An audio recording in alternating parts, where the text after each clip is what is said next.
evening, everybody. Again, to our with us this day. Thankfully, we've not had any rain, so we've had a good attendance over here. And I know some of you have come from really far. So number one, and welcome to the Team Happy Investor here. And some of you I have met personally. Some of you I have met over a Zoom call. Some of you I have met over the phone call. But it's nice to see all the faces here today. So we are extremely happy to host you here this evening. We've been looking forward to this for the last 2 months. And it's been almost 2 years since we've seen our client. For the last 2 years, we've all been locked up at home. It's been a crazy 2 years that we've all gone through. We've had new experiences. We've learned to do things differently. We've done different things. I hope it was also a nice learning experience for all of you all. So after a good 2 years, it's really nice to see. It's nice to be back offline and see all of you all here. Can I have the PPT, please? So it's really nice to be offline. We've heard so much of online in the last 2 years. I think all of us are now done and dusted with the online, and nice to be seeing you here. So we missed all of this interaction. And this is our 4th annual event. I'm sure some of you here have joined us before. And for those who've joined us in the last 2 years, this would be their first occasion to meet us here. So this is a little bit of flashback. This was our first event that we held in 2017. And this was in 2018, where we had industry speakers. And then in 19, we did a little bit of,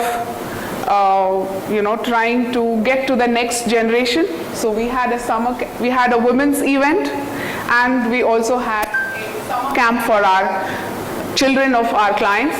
So we are, trying to get our next generation in also. And then we had our last annual event in August 19, where we had multiple speakers addressing us, and was a great hit with our clients. And now here we are today for our 4th event. And I'm sure there are some of you who've attended all our events before. Welcome once again. And welcome all those who've joined us in the last 2 years. It's nice to see you all. So today we have, and we also take this opportunity to welcome our clients who are in Bangalore or who aren't from Bangalore and have joined us on the live link. So we welcome disturbance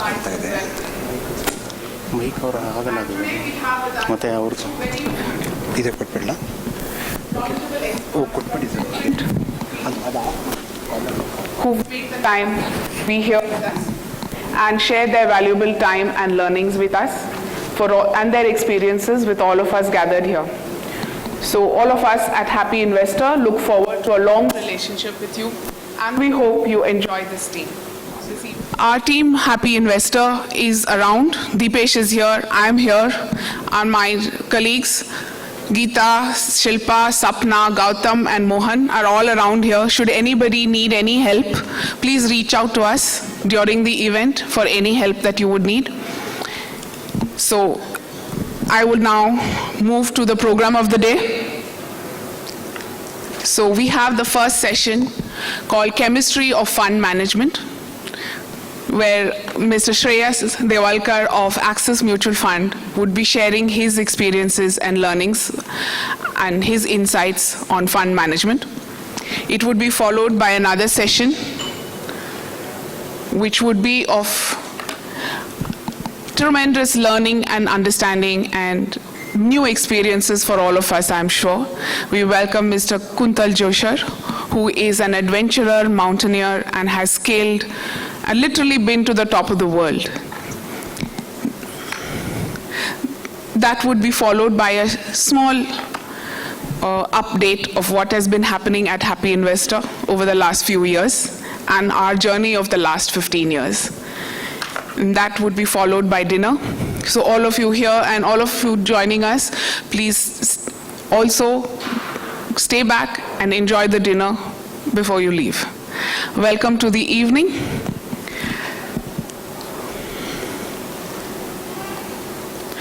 So we'd start with the first session. So far, we've had different kind of speakers address our audience over the last 3-4 sessions that we've had like this. Today, for a change, we actually have a fund manager who will be addressing our audience. It's nice that, we all know we are putting our money, we are investing our money, but maybe at some point in time, you must be thinking, where does all that money go? What happens to all that money that we are investing? Where does that return come from? So we have with us Mr. Shreyas Devalkar, who would be sharing his experiences with us. He is the Senior Fund Manager at Axis Mutual Fund, and he has been with Axis for almost 16 years now, and he manages about 64,000 crores across 3 flagship schemes of Axis, which is Axis Mid Cap, Axis Flexi Cap, and Axis Blue Chip. Prior to Axis, he has been with BNP Paribas Asset Management. He also has spent some years with IDFC Securities, and he holds a management degree from Jamnalal Bajaj Institute of Management, Bombay, and is also a qualified chemical engineer from UDCT, Bombay. So today he would be sharing his thoughts on how he manages these funds, and we look forward to some chemistry in fund management. Welcome to the evening, Shreyas. And this is the slide changer. Okay, thank you. Thank you very much. Welcome you all, and good evening to all of you. First time actually someone has, and thanks to the creativity, it's chemistry of fund management, because of my chemical engineering background, someone would have named it in that manner. In that context, just wanted to highlight one important fact, that how stock selection and stock selection process is important, the way it is also important while you are choosing any chemical reaction and you are doing any innovative process in chemistry. Always in investing, it is said that always it is the companies that create wealth and not market. And here, I would just put in the context that the companies are like your basic raw material, and the market are actually the catalyst for it. And both of it, when it come together, but the important part is played more by the companies and not by market. Because most of the time, we end up talking a lot around the markets part of it, which is the catalyst, but the main ingredient to it is companies, and that's where one always need to focus on. And that's how at mutual funds or in equity fund management, we spend our 80% of time on discussing companies and only 20% of time on discussing the, so to say, global developments, the geopoliticals, and all sort of this. The reason is today probably we may end up talking about how Russia and Ukraine war is going to affect, how pandemic probably 2 years ago, if it would have happened in this format, we would have talked about how pandemic is going to affect. But now if you look at any event in the hindsight, and if you look at the stock price movements, irrespective of that, in most of the cases, you will find that irrespective of those events, probably the stock price movements are more driven by the individual companies, what they did in their process and in their lifetime. So just I would like to highlight on few of the facts which we focus on at mutual funds while investing in those companies. Yeah. So this is an important slide in a sense that if you just take BSE 100 as an index, which is an index of 100 stocks, and you can see the returns what it has given. It is almost 14.4% CAGR in 10 years. And this is what the market do for you. So this is probably the part where you end up discussing the macro of India, the demographics of India, and how individual sectors are doing in terms of information technology or pharmaceuticals. But now, if you look at here, then we will notice that top quartile companies, that means the top broadly 25% of the company, how they fared. They actually gave you 17.7% CAGR return. Actually, they were five baggers during this time. And at the same time, in the same market, among the same 100 companies, the bottom 25 or bottom quartile has given you no returns, almost 0.2, and broadly on an average, actually they have fallen by minus 13.8%. So this is where the selection process of individual raw material, what you choose in making your portfolio, that differentiates the outcome. If you have a right mix, then your outcome will be better than this. If you have a wrong mix of those, then your outcome will be much worse than this. So as an individual investor or as a equity fund manager, actually the most of the time which we spend has to be on this. Sorry, is there a pointer in this or no? Sure. So that's where the which companies which we choose, that generally tends to give the right outcome for us.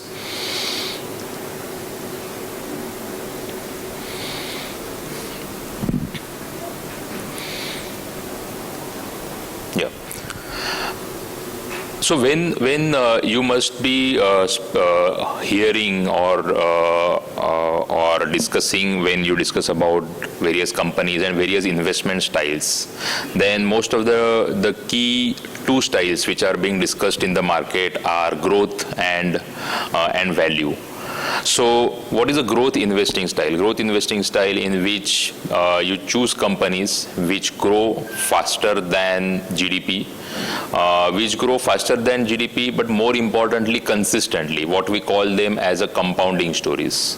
So compounding stories are those, especially you will find them in consumption sector, which are more structural in nature. Every year you will find more usage of something, prices going up or upgradation, and normally such stories are in the consumption basket, which are more structural in nature. And generally those kind of companies lie in the growth category. Always you will find that such companies are expensive. At any point in time you enter, you will find that these companies are expensive because their growth is more consistent than others.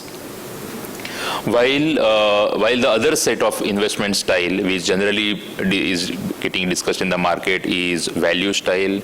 In value, normally what happens is so you just take a case of commodity sector, and then in commodity sector, generally the prices sometimes go up, which is the case nowadays because of supply constraints.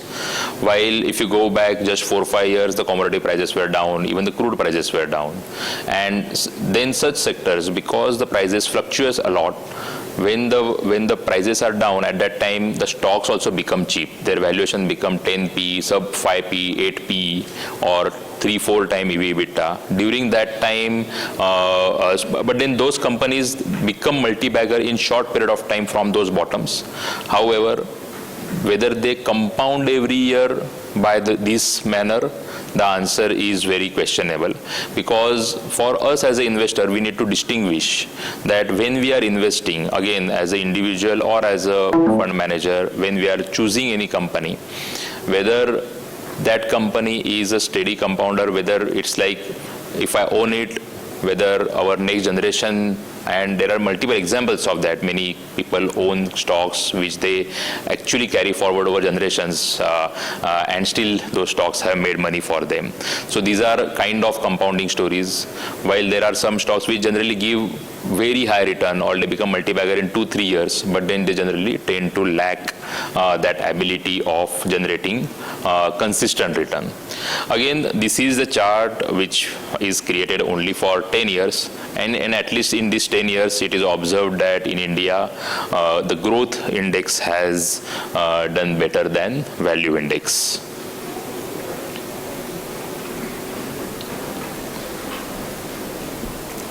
Now, here there are certain parameters based on which one can say that what parameters one would use to differentiate one company over other. It is some of the parameters which we call as the qualitative parameter, and some of the parameters are more quantitative parameter. In this slide, actually, some parameters which are highlighted are quantitative in nature, which is return on equity or ROE, and then you would observe that the companies which outperformed on a 5-year CAGR basis had a higher return on equity than the companies which outperformed on 5-year basis, which actually the companies which had lower return on equity had a lesser, or actually in some cases a negative ROE, and that's where the stocks didn't perform during that time, and that is actually getting reflected in this chart, wherein the stocks which are having higher ROEs are performing better than the stocks which are having lower ROEs. So while investing, the most important parameter comes back to the other parameter is when you invest, and that's where this compounding or structural stories matter, is if you buy a company at a wrong price because of, and if it is, the story is structural, then probably if valuation is wrong, over 2 years, the company's growth itself is there, and that's where the valuation catches up. While in case of companies whose earnings are volatile, if you get into at wrong price, at that time, if the earnings keep on falling after that, then it becomes very difficult to recoup that. And that's where one need to really focus on this, that if certain stocks, if it falls by 5%, then the required rise to go back to your buying price is 5.3. Here it doesn't click so much. Now if you just see if that stocks fall by 20%, then actually just to come back to your original price, it has to rise by 25% actually. And if a stock falls by 50%, and then just to recover your capital, it has to rise back by almost 100%. It has to double. So net, this process becomes very important, and at what prices you get into and which companies you get into. So if you get into a structural companies, and then the companies which have a compounding nature in terms of earning growth, there this risk generally falls a lot. While the companies where the earning volatility is high, this risk is very high, because if we get into company at a very high valuation when the market is really hot, and if there is a case of fall in earnings in next year for whatever reasons, then the company has to double from there to recoup your losses and then to make a profit.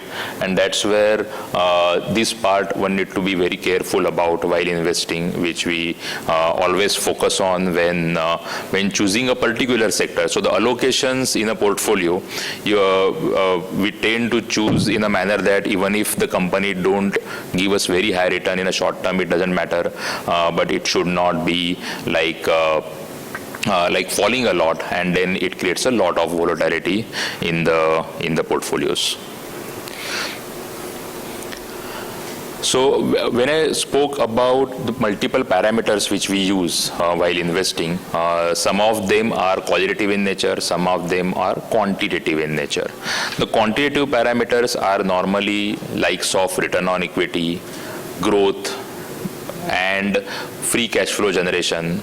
Because normally it is always said that revenue and profit anyone can show, but what is the cash which is generated?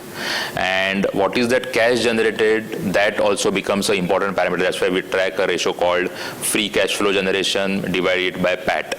So with how much of your profit is clean profit, that it is flowing down to the cash or not. So these are some of the quantitative elements which we tend to use while choosing a company based on, or ranking a company based on the quantitative parameter. And these parameter are becomes a bedrock actually for filtering out companies which are which generally don't tend to give a very volatile nature in their free cash flows or in their cash flow generation and return on equity. But this is very simple exercise which anyone can do while they are having access for data for 5-year, 10-year, and if you do it on various blocks of 3-year, 5-year, 10-year, this database can be created easily, and this data is not a rocket science in sense. So this is more a science part of investment.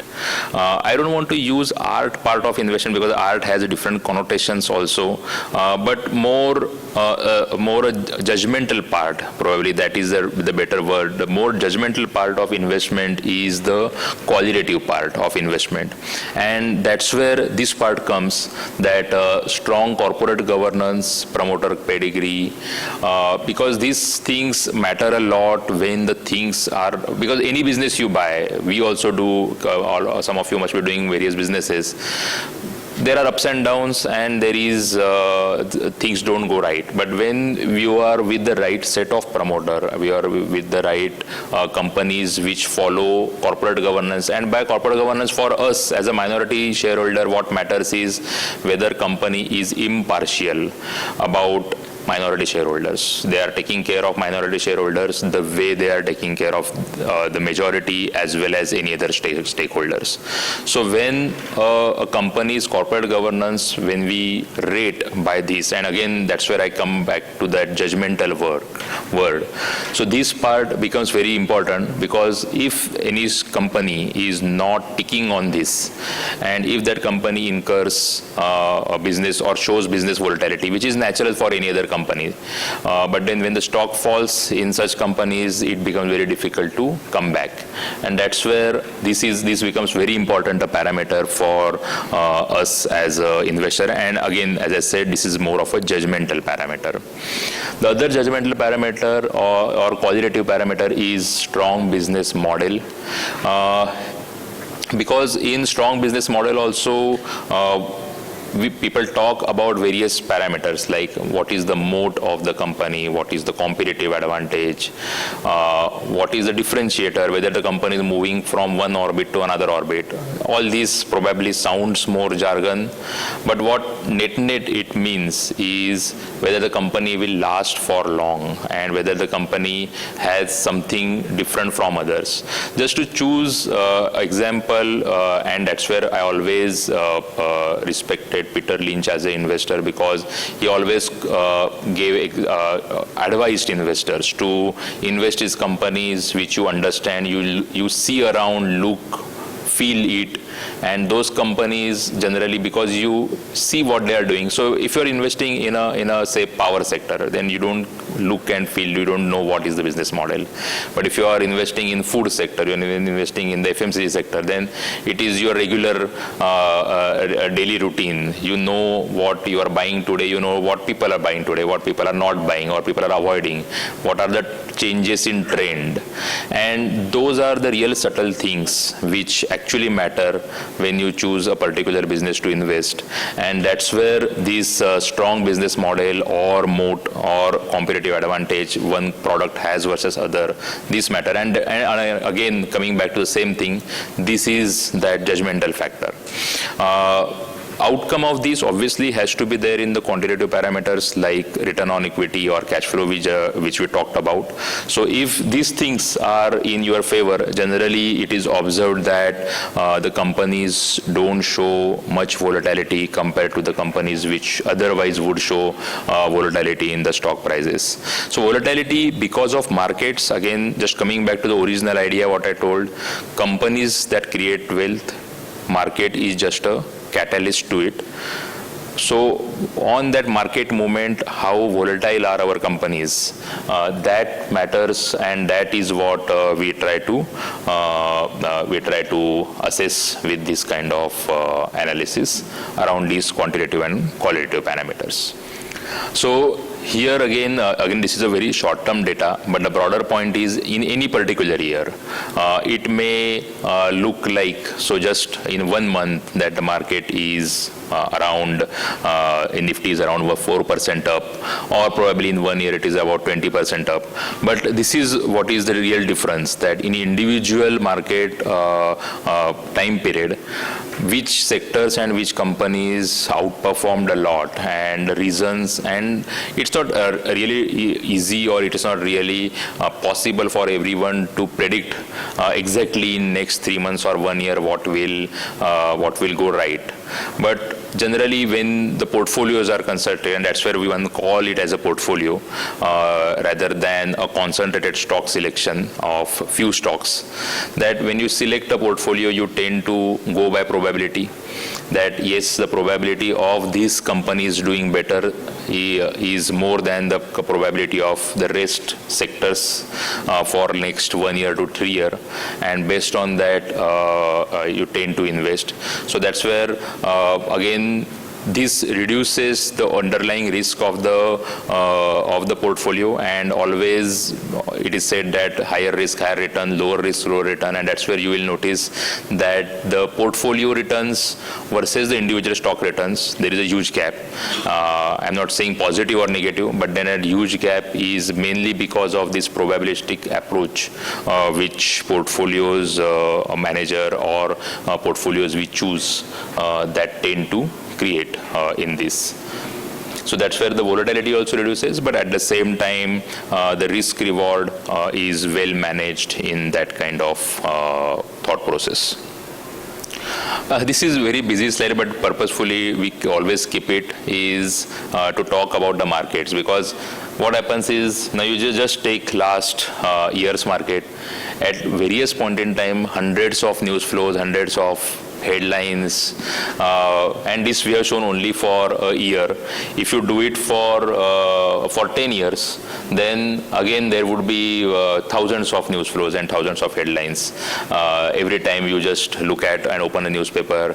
And if you try to react to every one of them, if you try to find out what is the repercussion, what is the implication, and whether I should change my strategy or whether I should change my stocks based on all these news flows around, then it becomes very difficult for anyone to really react to lot of data. This is humanly impossible to process data, act on it, and really translate into a good portfolio which results into a good return.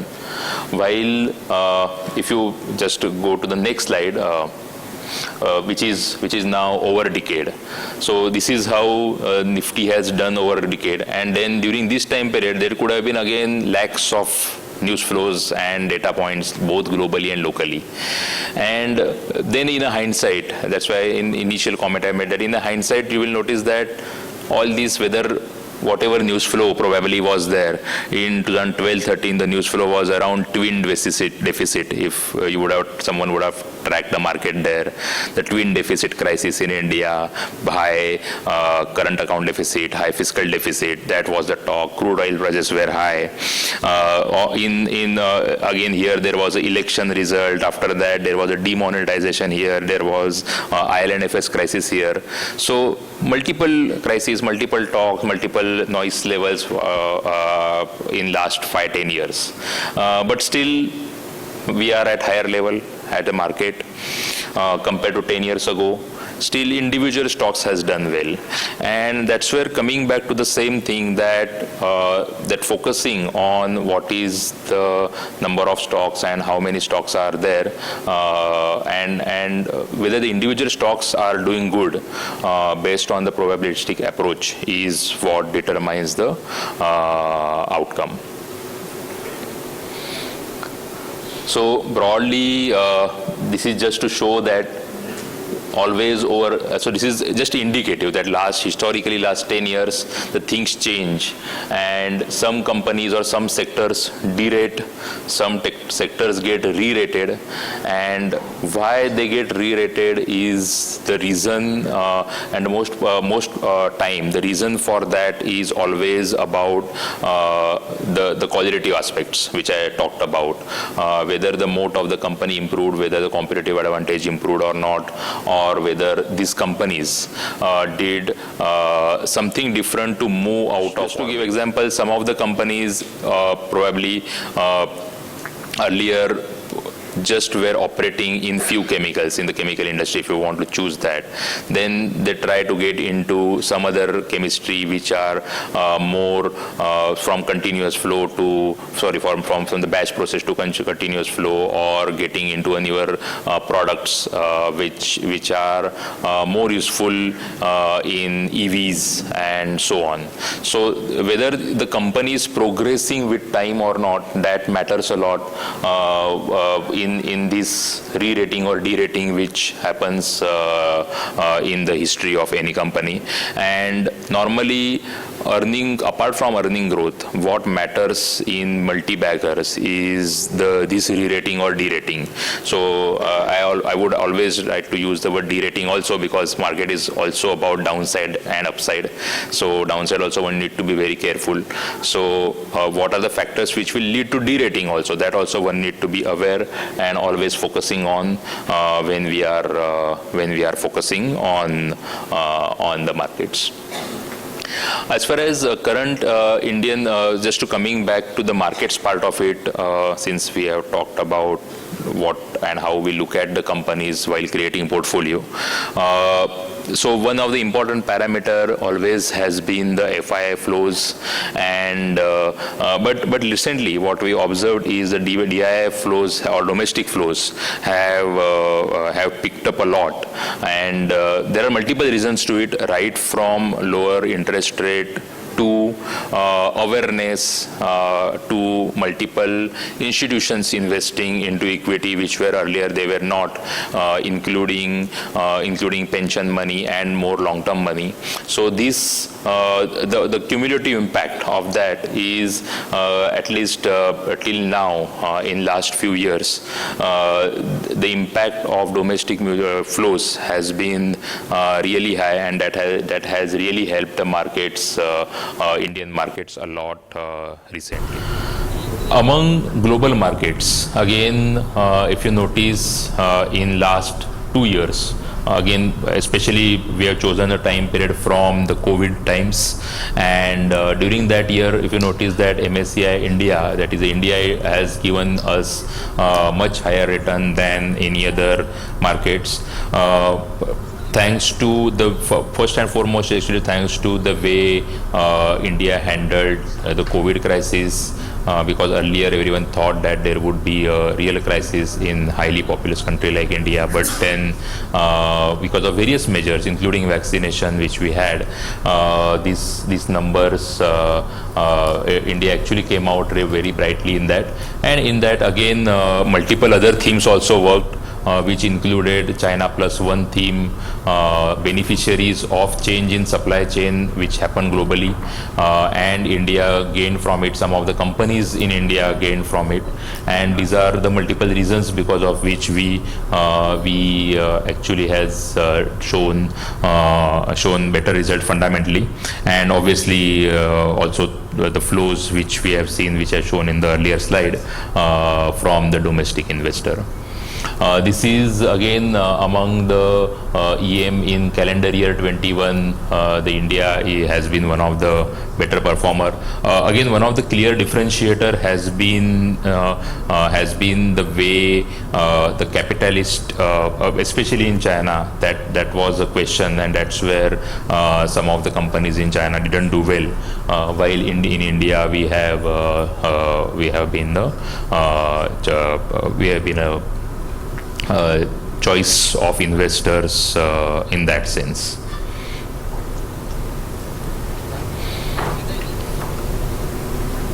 So if you look at the correction in the market during the last volatile time, again during that time as well, the correction was seen in other markets, while India has done well during such times. But again, these are not indications of anything future, but the point is, so far, at least some of the things where India has shown superior developments than other countries also. However, recently, because of supply constraint, the number of instances where the commodity prices are rising has increased.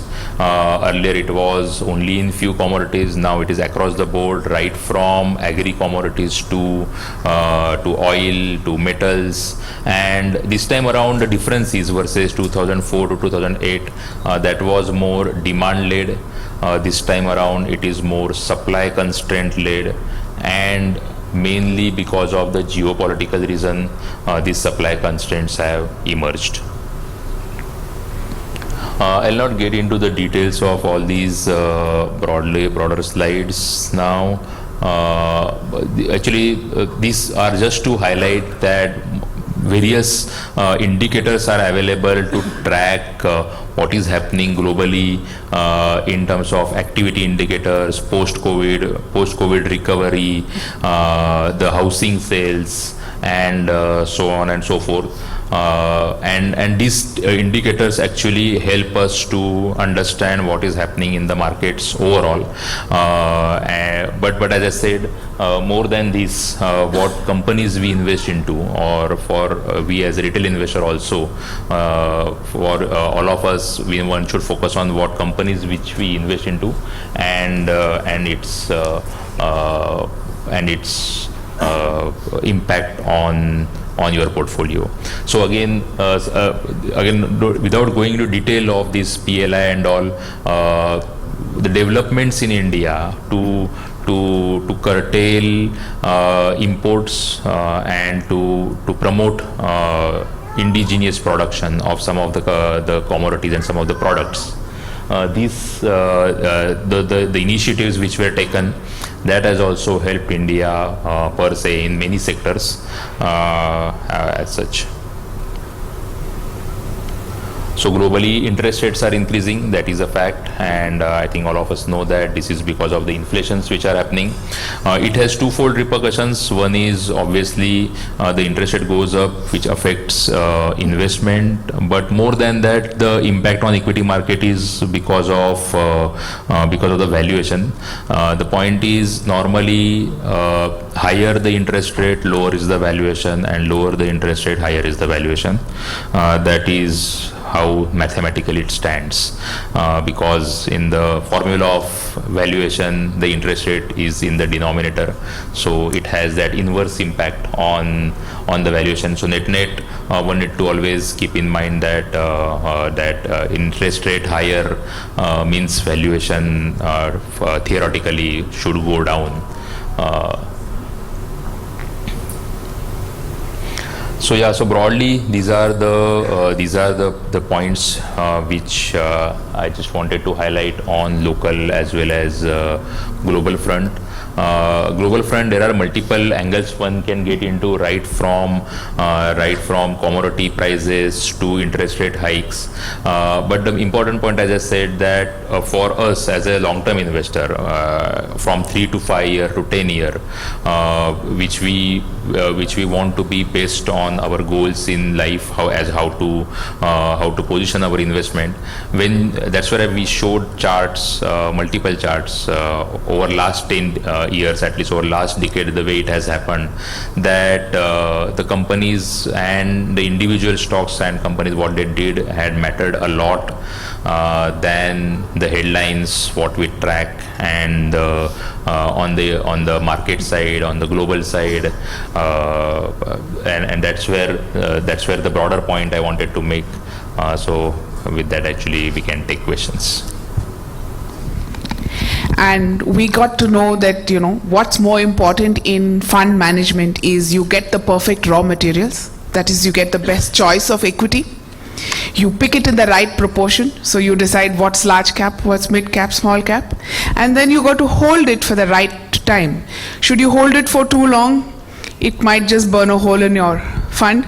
You hold it for too less, it won't give you the results you're looking for. So that much of chemistry happens behind the fund.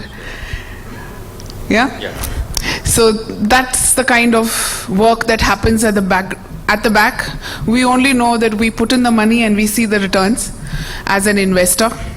But all that hard work goes on, say, 6 days a week. Yeah. Is that 24/7? As a team, it is 24/7. So as a team, it is 24/7 because normally it is not one man's work. It is actually the entire 8-10 people who is having 10-15 years of experience individually in individual sectors. So each sector is tracked by one. If the sector is big, it is tracked by 2 analysts. So that's how the teams are structured, and they keep on doing the job. Thank you for all those insights. And we would now request 2 of our clients, Mr. Alan Dias and Mr. A. Vijay Kumar, to come over on the dais to facilitate our speaker.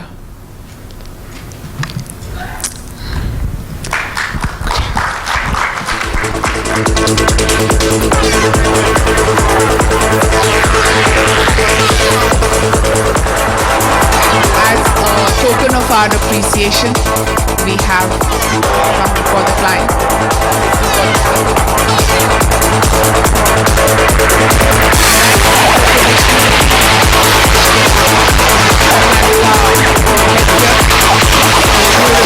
Visit to Bangalore.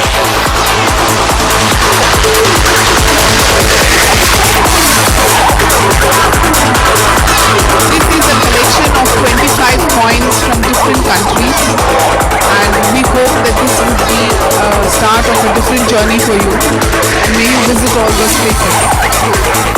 Thank you for the evening with us, and thank you for. We now look forward to the next session.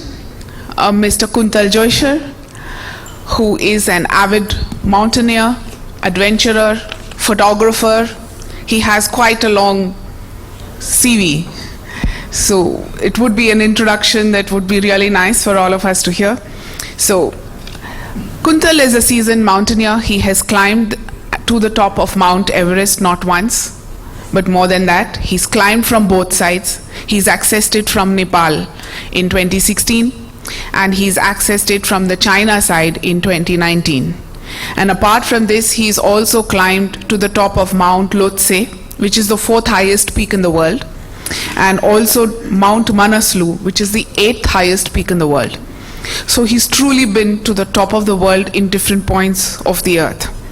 He is a well-respected photographer, and his work has been published in the National Geographic, BBC Earth, Space.com, Himalayan Journal, the Outdoor Journal, Traveler Trails, the Indian Mountaineer, and several other newspapers and media houses and magazines around the world. Kuntal has also been named as one of India's top 30 fitness influencers, and he has also been featured on the cover of several magazines across the world and India. He is also an influential speaker on the TEDx platform. Kuntal will today share his experiences and life-defining moments that he has had on his amazing journey this far. We welcome Kuntal to the stage. Thank you. For sharing your experiences. Thank you so much. Really appreciate that. Thank you. Before I actually share my story, I've actually done Deepesh's event, I think 4 years ago. So I'm coming back again and sharing my journey that has gone forward from there. So some of you may have already attended my last event, and you're going to hear the story, the balance part of the story that I went further on the journey. But I also want to share that something about Deepesh. He doesn't know this, and he hasn't told me to tell you any of this. But he posts some amazing stuff around financial stuff on his Facebook especially, and I really follow all that stuff. So I haven't said this to you, but I follow this. and a lot of good analogies around financial investing and everything. I'm not good at investing, as you will see in my journey. I have no clue about investing. I'm not here to talk about investments. I'm not here to talk about management. I'm not here to talk about any of that. So I'm here just to share my story, and I'm going to start off with this picture. This picture is from May 19th, 2016, about 9:20 in the morning. I just reached the very top of Mount Everest.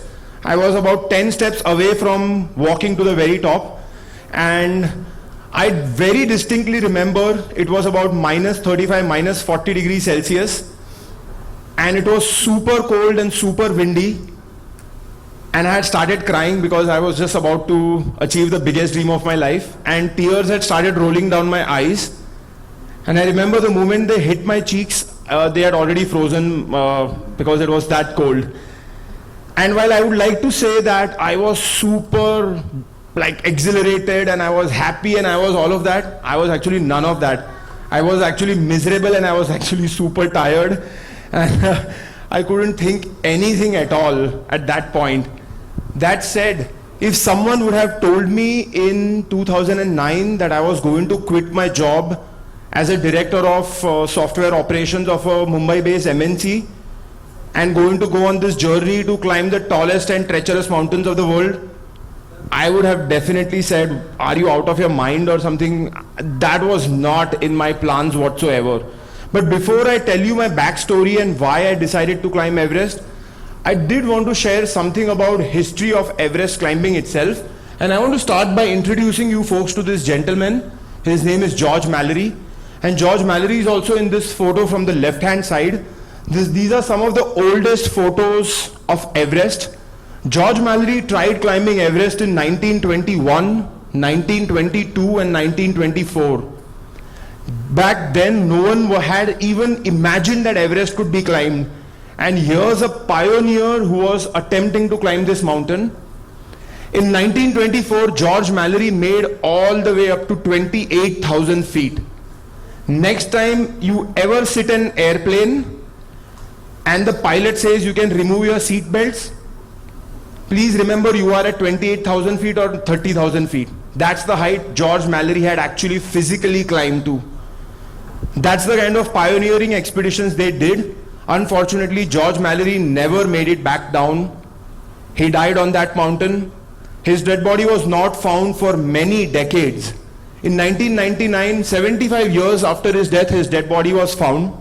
I'm sorry I'm sharing these gruesome photos, and I know there are some kids around in the audience, but this is the reality of mountain climbing, and there'll be some more photos like this that you will see later on in the slides.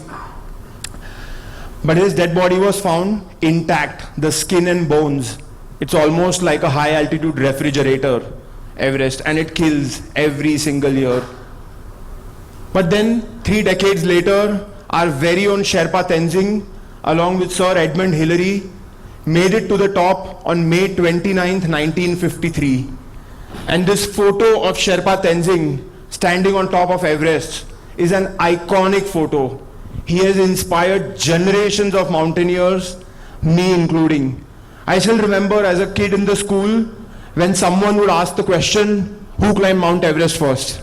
And I knew wow, it's Sherpa Tenzing. And back then I always thought India and Nepal are the same country, because I didn't know that Nepal is a different country. But I always thought India and Nepal are the same country, and always thought that wow, Sherpa Tenzing is an Indian and he climbed Everest first. And I was truly inspired by Sherpa Tenzing that nothing is impossible. That if he could be the first human being on top of Everest, that everything is possible. That's the thing that I always took away from Sherpa Tenzing. But then life happened. I became an engineer. I went to the US, did my master's degree, got a job. Things were going great. Came back to Mumbai, got married, and life took over. Not complaining about anything. Life was great. I was making lots of money. And then I decided that I wanted to go on a trip to Everest Base Camp. I wanted to see the tallest mountain of the world. So I booked on a trip, and then I flew to Kathmandu, and from Kathmandu we took a short flight to a place called Lukla. And Lukla is home to one of the most dangerous airports in the world. Back then when I took the flight, I had no idea what flight I was getting onto. It was not until actually the flight landed, we were 15 people in the flight, and the entire airplane was clapping for the pilots. And I was wondering, why are you clapping? Have you never sat in a flight in your life? And that's when I realized the gravity of the situation, that we didn't die. That's why everyone's clapping. So landed in Lukla, and then for the next 10 days, we walked through some of the most spectacular scenery that I have seen in my entire life. And finally we reached Everest Base Camp. And I was like this kid in a candy store. I was waiting to see Everest. One of the biggest ironies though of Everest Base Camp is that you can't see Everest from Everest Base Camp. So here I land in Everest Base Camp, all the way from India, walking 10 days through some really difficult mountains, and then an anticlimax happens, I can't see the mountain. Luckily my team had set up a small detour to this mountain called Pumori. This mountain that you see is called Pumori, and it's the daughter of Mount Everest. And we were stationed here for 2 days. Pumori Base Camp also offers some of the best vantage points on Everest. And here's the Pumori Base Camp itself. So if you see the base camp, you can see Everest right in front of you, but this is how a base camp looks like. There's a dining tent, there's a kitchen tent, and there's all the clients' tents. We also have a small shower tent. All that happens in a shower tent is you get a bucket and you take a bucket shower. So there's no real shower, of course, at the Everest Base Camp. But we were at the dining tent that evening. We were all gathered, chit-chatting, sharing stories, exchanging photos, eating some good food. And life was pretty good. It was super luxury at 18,000 feet to have this base camp and a small heater and all this great food. And then one of the Sherpa guides started shouting my name out really, really loud. If someone's shouting your names in the mountains, I can tell you it's almost always never good. Something's going wrong. So I quickly ran out, and the Sherpa guide told me, "Sir, aap Everest ko dekho." And I turned around, and this is what I saw. The last rays of sunset were, just to kind of tell you, Everest is this massive range, okay? It's like when you see Everest from afar, you have Everest, you have a mountain called Lola, you have on the right hand side a mountain called Lhotse, Nupse, Amadablam, you have all these massive mountains. Sometimes when you see Everest from afar, you think, is this really the tallest mountain of the world? It's like you actually have a question. But when the sunset happens, every other color, every other mountain fades away into the colors of gray and blue and black, but Everest in middle is burning golden in color, as if someone lit the entire snow on fire and that mountain is just burning. And this is not a Photoshop photo, this is right in camera shot, so I just want to upfront give an FYI. And this kind of sunset happens practically every evening on Everest. But when I saw Everest this way, my life changed. I fell in love with this mountain. वो बॉलीवुड में एक dialogue है ना, पहली नजर में प्यार हो गया. And मुझे एवरेस्ट के साथ पहली नजर में प्यार हो गया उसी मोमेंट में. And I promised myself at that moment that I am going to come back one day, and as impossible as it seems, I'm going to stand on top of this mountain. Of course, mountain willing, but I am going to stand on top of this mountain. And that's where kind of my journey began. But this also brings me to my first takeaway, which I truly think is what changed my life. When I found my Everest, it gave me the drive and passion to relentlessly pursue this Everest. Like for the last 10 years, more than 10 years now, 12 years, I have been on this journey where I have relentlessly pursued just this one thing. And I don't know what you guys think about this talk. I'll ask you later on. If you think good, great. If you don't think it's good, still great. But one thing if I can ask or implore each one of you is, please take a step back and figure out what your Everest of life is. If you don't have an Everest, not too late to start. You can start today, find your Everest. I'm pretty sure you will get the same passion, drive, and a sense of purpose that I got. So that's where my journey started. But then I also came home, and as I mentioned, Everest is at 29,000 feet. If I take any one of you from this room right now and put you on top of Everest, you will die within 5 minutes. The lack of air pressure, which also means that lack of oxygen, would mean that your organs would just start shutting down, you get a massive heart attack and die. 350 people have died climbing this mountain.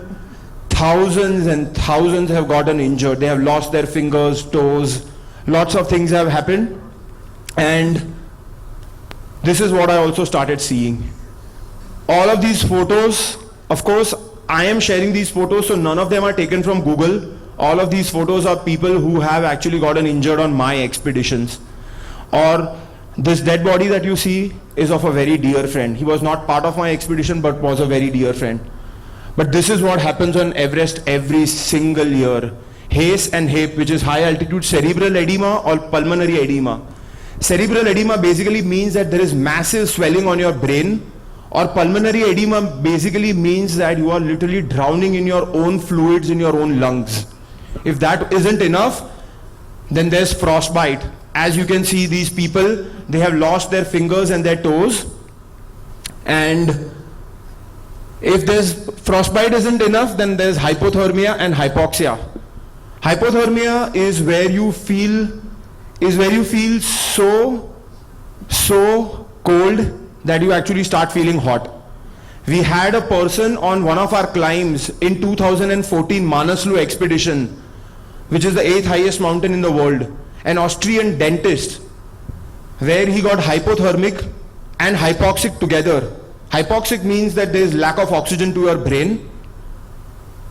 At 24,000 feet, where the temperature was minus 25 degrees, he had started removing his clothes. He was literally near naked, as if he was sitting on a beach in Goa or something. That's the kind of feeling he was getting. He was that close to his death. That is what happens to people. They hallucinate all the time on these mountains. And all of this eventually contributes to their death. This dead body is of a very dear friend of mine whose name is Gautam Ghosh. He's from Kolkata Police, a very loud policeman, unfortunately passed away in 2016, 4 days after my expedition to the top of Everest. And so when I got home, I suddenly realized that I am in no shape to climb Everest. This is how I look back in 2010 when I had just come back from Everest Base Camp. I was 107, 108 kilos, and I have zero genetic gift to climb Everest. I come from a Gujarati family, and even till today, anyone in my family, if they have to climb one floor, they would prefer taking an elevator. So here I was wanting to climb to the top of Everest, coming from a family that just believed in taking a taxi from one place to next, and just do tick marks on their touristy trips. So, and plus I was a software engineer with a job and everything. So it was really, really tricky at that point. But for me, this was my dream, this was my passion, and this was, to be very frank, my calling. काफ़ी मेरा speech है अभी, time है, talk देने वाला हूँ अभी मैं, बट अगर मैं एक चीज़ आपको बता सकूँ जो हाइंडसाइट में नहीं बताने वाला हूँ, because a lot of stuff that you're going to listen is all hindsight stuff that I'm sharing with you. Oh, this is what I did right. Oh, this is what I did wrong. All in hindsight. But if there is one thing that actually happened back then, this was a deep calling from within, that I had to climb Everest. This is not something that I could have said no to. काफी लोग बोलते क्यों गया, क्या किया, काफी questions पूछते, why, all the time there's this question, why. There's no answer, I don't have an answer. It's just this deep calling which is the answer, that why I climbed Everest. But then I also had to kind of, sharing my second takeaway, which is, I do think it was impossible, but I had to take that risk. That was very, very important. I had to take that first step. I had to get over that hesitation. कभी-कभी कैसा होता है, you always have these things going on in your mind. क्या होगा, मैंने job छोड़ दिया तो क्या होगा, इतना सारा पैसा लगने वाला, अगर क्लाइंब नहीं किया तो क्या होगा. Constant questioning, what will happen, what if I die? Like a lot of my family members were like, please don't go. I don't know how many of you are Gujaratis here, but there's this common statement that I was told repeatedly by my family and friends, pagal thai gyo che. Pagal ho gaya hai, basically. That's what, people kept telling me all the time. But to be very frank, as I said, this was my calling and I really felt strongly for it. And I decided that I was going to embark on this journey, and I took the first step, I took that risk. And I can tell you again, in the hindsight, I think this was one of the biggest steps I took. Taking that risk and taking that first step, saying that I'm going to climb Everest, was the game changer for me, to be very frank. Because that is what put me on the journey. If I never took this risk, if I never told myself I'm going to do it, क्या करता? कुछ नहीं होता. Life चलती रहती, अच्छे से software engineer की जगह पे थोड़ा senior बन जाता, director बन जाता, CEO बन जाता, ठीक है, great, all awesome, nothing, not complaining about that life as well. And by the way, the word impossible here, if you break it down, I am possible. So ये मैंने Google से ही उठाया है, खुद का creation नहीं है, but even the word impossible says I am possible.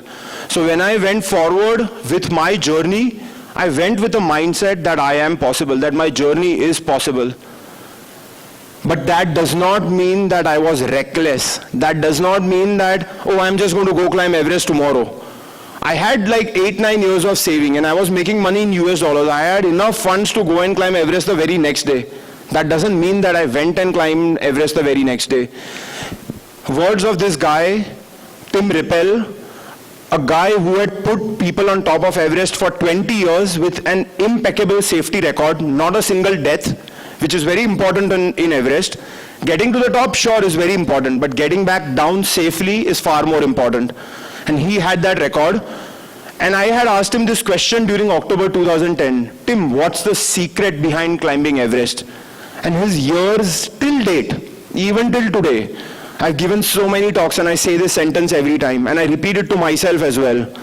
Kuntal, to climb to the top of Everest, you need a top of the world mind and you need a top of the world body. And that is the journey I decided that I was going to take on for the next few years, because I neither had a top of the world body and I neither had a top of the world mind. And so I started that journey. For the next 5 years I was on the journey. I'm not going to go into the details of my journey, to be very frank, but it was a combination of lots of physical fitness training, a week which was divided into 6 days of training, 1 day of rest, lots and lots of mountain work, lots and lots of gym work, lots and lots of combination of whole bunch of things. It was also a lot of skill building. When I decided to become an engineer, ऐसे नहीं कि Google के पढ़ के engineer बन गया, 4 साल का इंजीनियरिंग कोर्स किया, उसके बाद 2 साल का एमएस भी किया. आज अगर आपको हाथ पैर टूट गया और सर्जरी कराना है तो आप गूगल डॉक्टर के पास जाओगे कि रियल डॉक्टर के पास जाओगे? रियल डॉक्टर के पास ही जाओगे ना.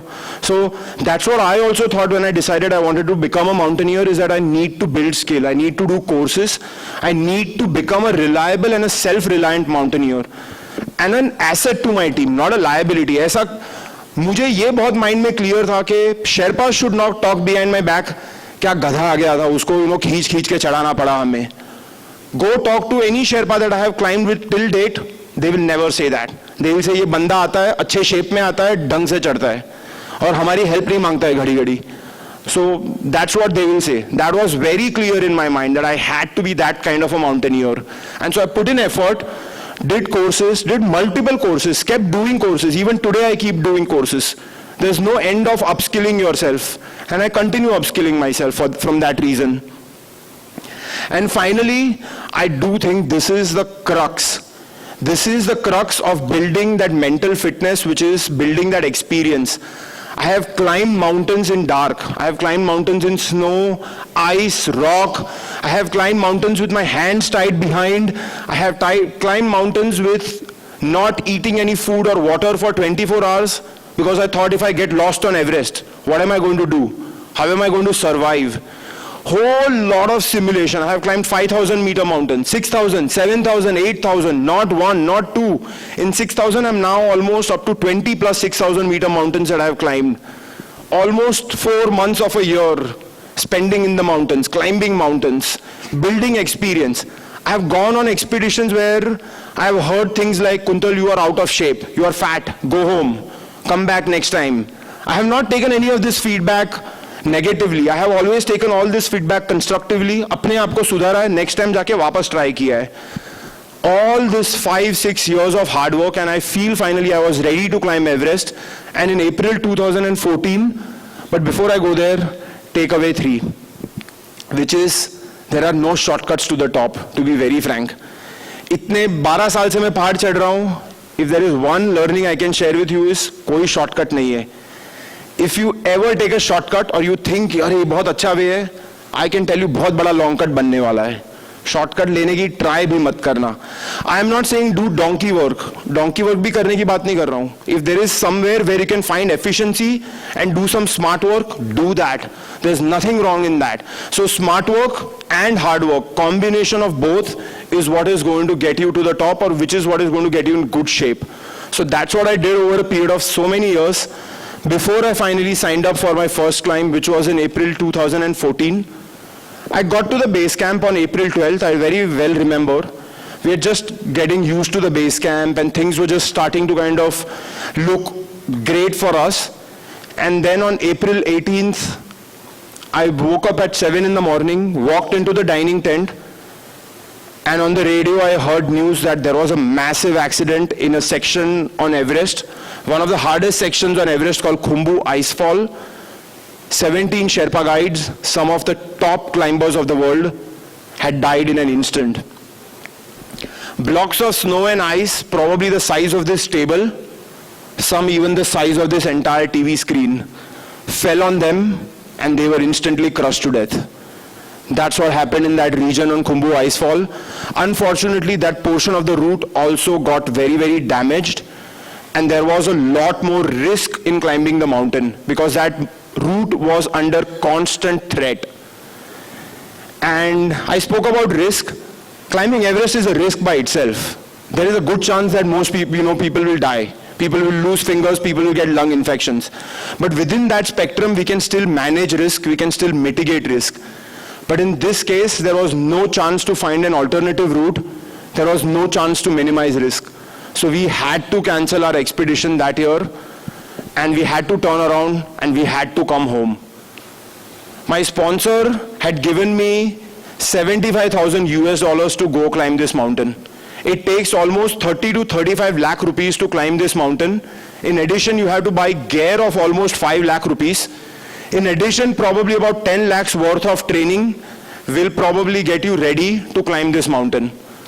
And I had gotten all that sponsorship from my employer that I had been working for the last 10 years, and all of that disappeared in a moment as soon as my expedition was cancelled. But bigger than that was my dream. And bigger than that was also the tragedy that happened on the mountain, where some of the best Sherpa guides had also lost their lives, including some of my friends who just missed this accident by seconds. They were going to lose their lives. So it was kind of a big shock for me. Nothing like this had happened to me ever in a mountaineering journey. And so I was completely taken aback. I came home and I was very clear about one thing. I had not even set foot on the mountain. I was going to go back and climb this mountain again. And through the year, I was going to train harder. Maybe Everest was demanding more from me. So I had that at the back of my mind that I was going to train hard, go back the next year and try again. And I kept a very positive mindset throughout the year. I do want to take a step back here and share my thoughts. When I say positive mindset throughout the year, I don't mean that I was happy all the time. Like I came back, oh yeah, great, Sherpa guides died. I was, big smile on my face. No, I did not. I was still super sad. But sadness, happiness, and all of these are just temporary states of mind. They are just emotions, they are going to come and go. But a positive attitude can still stay with you throughout the time. I was sad, but I still was positive that I will go back and climb this mountain. And that hopefully we'll also take care of the families of those Sherpa guides who had died. So that was always at the back of my mind. Trained hard for the next year, returned to climb the mountain in April 2015. Everest is climbed in 3 stages. Stage 1 is where you walk to the base camp, takes about 10 days. Stage 2 is where you kind of let your bodies acclimatize on the mountain. This stage takes about 30 to 35 days. In this stage, you go to various altitudes on the mountain. It's at 29,000 feet. You can't just show up at the base camp and go to the top next day. As I said, you'd just die, basically, if that was the case. So we have to spend a lot of times letting our bodies adjust. This process is called acclimatization, or what we also call climb high, sleep low. This allows our bodies to build extra red blood cells which can carry more oxygen. So this is what we end up doing on the mountain. After 35 days, or maybe let's say 30 days, we wait for the right weather window on the mountain. We have to wait for the right terrain conditions on the mountain. And we also have to wait for the routes to open up on the mountain. Sometimes if the route is not open to the top, how are we going to climb? We are not going to be able to climb. So there's a lot of things that have to fall in place before we can decide, oh, I'm now going to climb to the top. And then once you are ready to climb to the top, it's a 10-day process where you go to the top in 5 days or 6 days and then come back down in 3 days. So overall net, it could take anywhere between 50 days to 70 days given the kind of season you have and given the kind of weather conditions and terrain conditions you have. So this time around in April 2015, we reached the stage 1, very easy. Reaching base camp is not any difficult. About 50% of the journey was completed in the acclimatization phase. And after a hard day's climb higher up on the mountain, we had just gotten back down to the base camp. And we had just kind of entered the dining tent. Everyone had kind of freshened up and we were all in the dining tent. And I remember sitting and we were just eating some food and my chair had started shaking. Now I have lived in California for 6 years and I realized that this was a minor earthquake or something maybe starting. And I told my friends, hey, an earthquake is happening. And one of the Japanese climbers said, it's happening in your mind. And actually this could be true, where when you are at the base camp, you could be altitude sick and you could be thinking that things are happening, but they are really not happening. But 5 seconds later, we realized that the entire dining tent is shaking. We quickly ran out and we were standing on the Everest Glacier. Imagine of the glacier as a giant swing that was swinging from one side to the next. We were in middle of a massive 7.9 magnitude earthquake that had hit Nepal. A lot of people think that earthquakes last for 10-15 seconds. Our earthquake lasted almost for 65 to 70 seconds. And I still remember as soon as the earthquake stopped and that shaking stopped, there was this eerie calm in the room. वो horror movie में होता है ना, एकदम शांत हो जाता है room. Just like that, the whole environment was quiet. Across the board, you could see so many people out, but it was just calm. And then we heard this massive bomb blast. Boom, something has just fallen down, an entire mountain has broken down.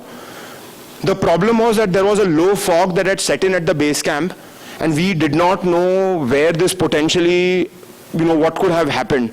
So we were all looking everywhere, and then we could realize that the voice was coming or the noise was coming from the side of Everest. So we were all looking towards Everest. Of course, we couldn't see the mountain. It was all foggy. And there was this team stationed in front of me, right across Everest, and all of them started running towards Everest. In my mind, I am thinking, if the danger is Everest, why would people run towards danger? Does not make any sense. And that's when I realized that danger is actually behind me. As soon as I turned around, I was faced with this massive tsunami of snow and ice. From the left of the sky to the right of the sky, the entire sky, अगर ये sky है ना, तो कुछ नहीं था, सिर्फ snow, ice and debris. Massive avalanche in front of us, less than 3 seconds away. A lot of people ask me what was going on in your mind. To be very frank, it's not as if I thought that I was going to die.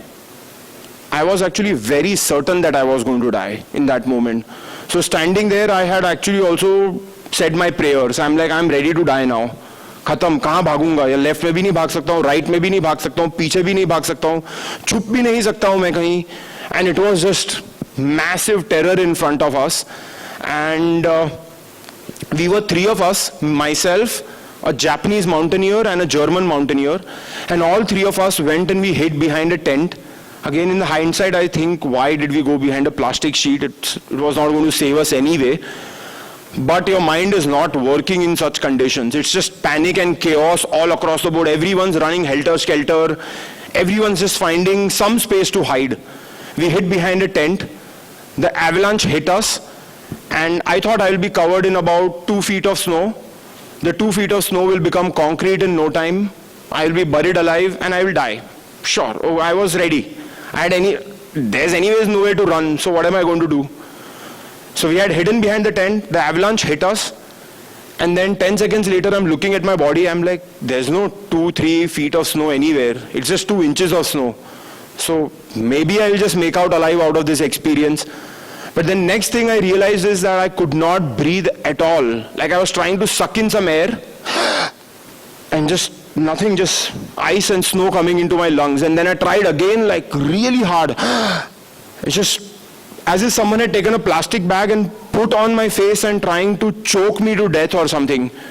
That's what was going on. It was the after wave of the avalanche that had completely covered us, and we were inside that. It's almost as if someone had sprayed an entire hit bottle in a small room, and I was in that room. There's just no way to breathe inside that. That is what had happened. And the next thing that happened is the German mountaineer next to me opened his jacket and said, "Kuntal, you can breathe inside my jacket." Without thinking, I just went inside his jacket and I took, and I was like, wow, like I can breathe. It's almost as if I felt like a newborn baby taking his first breaths. And in that moment, I was like, okay, maybe now I'm just going to make out alive. The whole thing went over us for about 2 minutes, and that's how kind of I stayed alive, by breathing inside his jacket. But one of the reasons why we were looking at Everest is the avalanche had occurred behind us, and when it fell down, the echo of the voice was coming from towards Everest. So we all were completely confused by the echo of the avalanche that was we were following. In any way, we took a high ground after we kind of escaped this whole thing, and we realized that entire base camp was devastated. Flat ground, all tents gone, completely destroyed. And then we took some hot water bottles and we went to the medical tent, and there we realized that it was almost like a war zone. People being brought in, dead bodies being brought in, people being brought in with hands injured and legs broken, and a Japanese couple walked in with half of her face missing, skin and bones, and I was looking at her. And then I heard a story of a tent just 50 feet from where my tent was pitched. I was the team leader of that expedition. So generally team leaders get a chance to you decide where their tents are going to be. So I had taken this nice spot from where I could see the whole region, and I had this nice high pitched tent. About 50 feet from there, there was another tent of a different team that got massively impacted by the avalanche. The tent got thrown almost half a kilometer. It was so massive that the tent was airborne, flew half a kilometer, landed in the ice field with a human being inside it. The Sherpas got to the tent later on in the evening, unzipped, body was dismembered to pieces.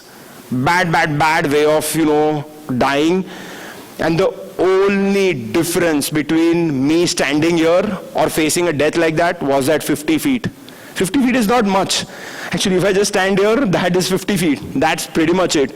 So that's how lucky I am that I'm standing here and talking to you folks.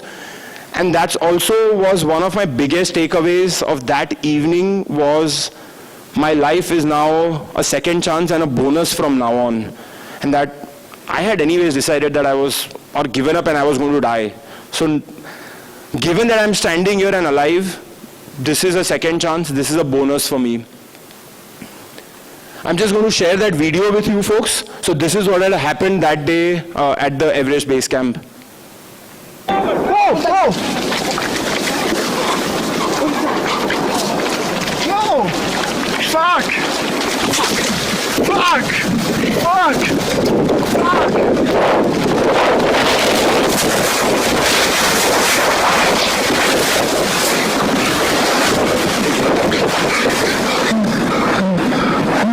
on my jacket.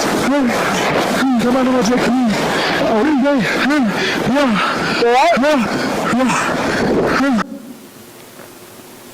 So this is of course a edited version of the video. You can go on YouTube and you can type Everest Avalanche and you will get the original video that you can check out. It was shot by Jost, the German mountaineer, who while all of this was happening and he had opened his jacket for me to breathe, the other Japanese mountaineer was breathing inside his other side of the jacket. He had his hand up and he was shooting the whole thing with his iPhone while he was breathing inside his own jacket as well. So crazy guy, just 22-year-old, his level of risk is different than my level of risk.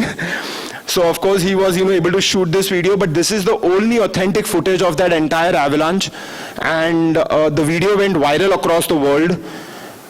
I think every single country, every single news channel played this video, and there was this big debate going on my Facebook timeline whether this is Kuntal or not.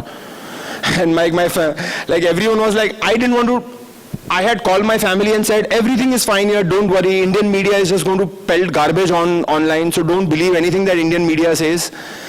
And then they see this video, and they're like, this looks like Kuntal, this looks like the guy who's going is Kuntal. And so it was like a really difficult thing. Then I had to finally go on my Facebook and say, I'm alive and this is me, don't worry, I'm all good and everything. That said, unfortunately, 10,000 people died in Nepal, 5 lakh people were homeless, 21 died at Everest Base Camp, 100 were badly injured, and there was no way we were going to climb this mountain.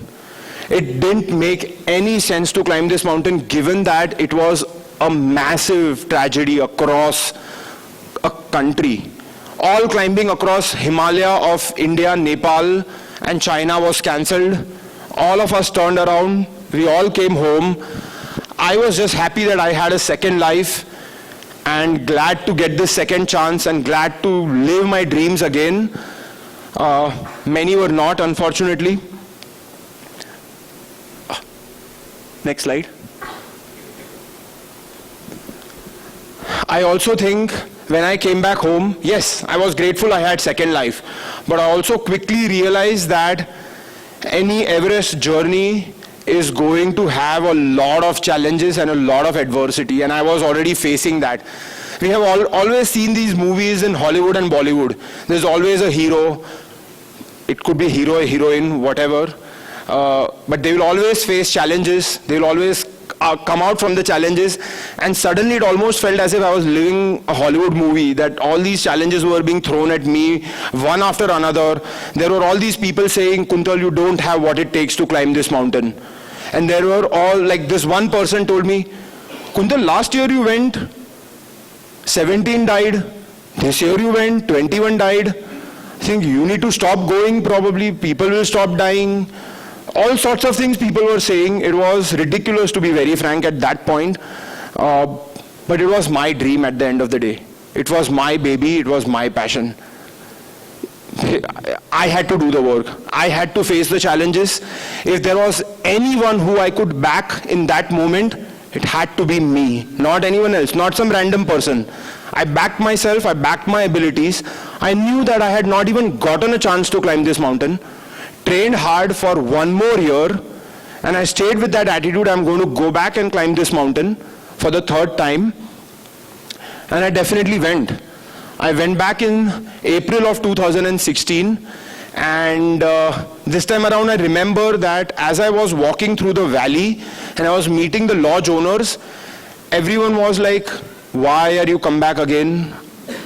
Right? Every year 300 climbers go to climb Everest. So 2014 300 were there.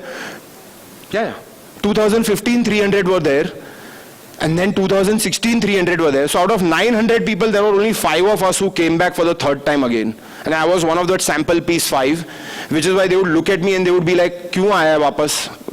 थोड़ा कुछ हो गया है क्या? थोड़ा यहाँ कुछ ढीला है क्या? So I'm like, okay, great.